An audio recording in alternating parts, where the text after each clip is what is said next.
AP ప్రభుత్వం మరో కీలక నిర్ణయం తీసుకుంది. వైఎస్ జగన్ హయాంలో ప్రభుత్వ ఆధ్వర్యంలో నడిచిన మద్యం షాపులను రద్దు చేస్తూ ముఖ్యమంత్రి చంద్రబాబు సంచలన నిర్ణయం తీసుకున్నారు. మద్యం దుకాణాలను రద్దు చేస్తూ కొత్త ఆర్డినెన్స్ ను తీసుకొచ్చింది కూటమి సర్కార్. మద్యం విక్రయాలను ప్రభుత్వమే చేపట్టేందుకు ఎక్సైజ్ చట్టాన్ని సవరించింది గత వైసీపీ సర్కార్. ఈ విధానాన్ని మారుస్తూ ప్రభుత్వం రీటైల్ లిక్కర్ షాపులకు అనుమతిస్తూ చట్ట సవరణ చేసింది. అక్టోబర్ 1 నుంచి రాష్ట్రంలో కొత్త మద్యం పాలసీని అమలు చేయబోతోంది ఏపీ ప్రభుత్వం.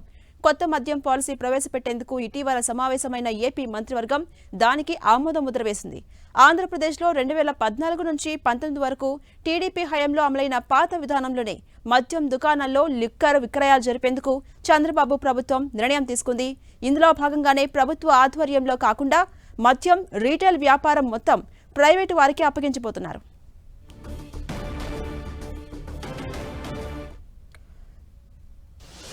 కొత్త మద్యం పాలసీ అమలుకు సంబంధించిన మరిన్ని డీటెయిల్స్ మా ప్రతినిధి జయరాజ్ అందిస్తారు. జయరాజ్. ఝాన్సీ, ఆంధ్రప్రదేశ్లో కొత్త మద్యం విధానం అక్టోబర్ నుంచి ప్రారంభం కాబోతోంది. దీనికి సంబంధించినటువంటి విధి విధానాలన్నీ కూడా రూపొందాయి. ఈ రోజు కానీ రేపు కానీ కొత్త మద్యానికి సంబంధించి పాలసీకి సంబంధించిన నోటిఫికేషన్ కూడా విడుదల కాబోతోంది. గత ప్రభుత్వ హయాంలో మొత్తం ఉన్నటువంటి మద్యం షాపులన్నీ కూడా ప్రభుత్వమే నిర్వహించినటువంటి నేపథ్యంలో ఆ చట్టాన్ని సవరిస్తూ నిన్న గజెట్ నోటిఫికేషన్ కూడా ప్రభుత్వం విడుదల చేసింది. ఈ నేపథ్యంలో రాష్ట్రంలో ఉన్నటువంటి అన్ని మద్యం షాపులు కూడా ఇక మీదట ప్రైవేట్ వ్యక్తులు నిర్వహించేటటువంటి వెసులుబాటు కల్పించారు. దీనికి సంబంధించినటువంటి ఆర్డినెన్స్ కూడా నిన్న విడుదలైంది. దీనికి సంబంధించి ఈ రోజు కానీ రేపు కానీ నోటిఫికేషన్ విడుదలయ్యే అవకాశం ఉంది.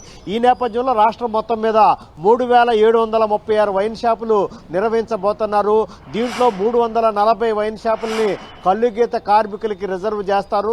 ఏ ప్రాంతాల్లో అయితే ఆ సంఘాలు ఉన్నాయో ఆ సంఘాలకు 340 షాపుల్ని కేటాయించాలని చెప్పేసి మంత్రివర్గం నిర్ణయించింది. ఈ నేపథ్యంలో ప్రతి వ్యక్తి కూడా ఎన్ని షాపులైనా ఓపెన్ టెండర్ ద్వారా పాడుకునేటటువంటి అవకాశం ఉంది.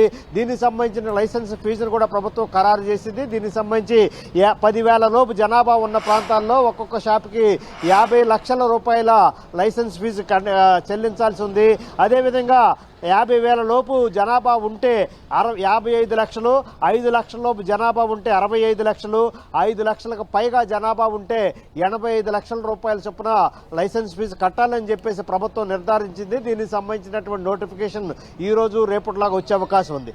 ప్రస్తుతం ఉన్నటువంటి ఈ విధానం 2 ఏళ్ల పాటు అమల్లో ఉంటుంది. ప్రతి ఏడాది కూడా ఆ షాపులకు సంబంధించి ప్రతి ఏడాది కూడా రెన్యువల్ చేసుకోవాల్సినటువంటి అవసరం ఉంటుంది. 4 విడతలుగా వీటికి సంబంధించిన ఫీజు కూడా చెల్లించేటటువంటి వెసులుబాటుని ప్రభుత్వం కల్పిస్తా ఉంది.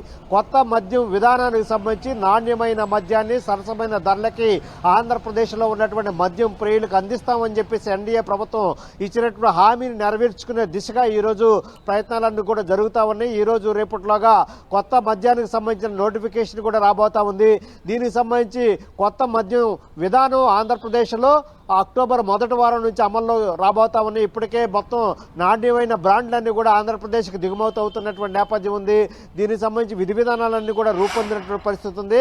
మంత్రివర్గ ఉపసంఘం 6 రాష్ట్రాల్లో అమలవుతున్నటువంటి మద్యం విధానం ఎలా ఉంది, అక్కడ ఉన్నటువంటి బ్రాండ్లు ఏ బ్రాండ్లు అందుబాటులో వస్తా ఉన్నాయి, ఏ బ్రాండ్లు ఎంతంత ధరకి ఆయా రాష్ట్రాల్లో కేటాయించారనేటటువంటి అంశాలన్నీ కూడా క్షుణ్ణంగా అధ్యయనం చేసిన తర్వాత ముఖ్యమంత్రికి సమర్పించారు. నివేదికని మంత్రివర్గంలో ఆమోదించిన తర్వాత గజెట్ నోటిఫికేషన్ కూడా రిలీజ్ చేసింది ప్రభుత్వం. కొత్త మద్యం విధానం అక్టోబర్ 1వ వారం నుంచి రాష్ట్రంలో అమల్లోకి రాబోతోంది. Jhansi. Right, thank you Jayaraj.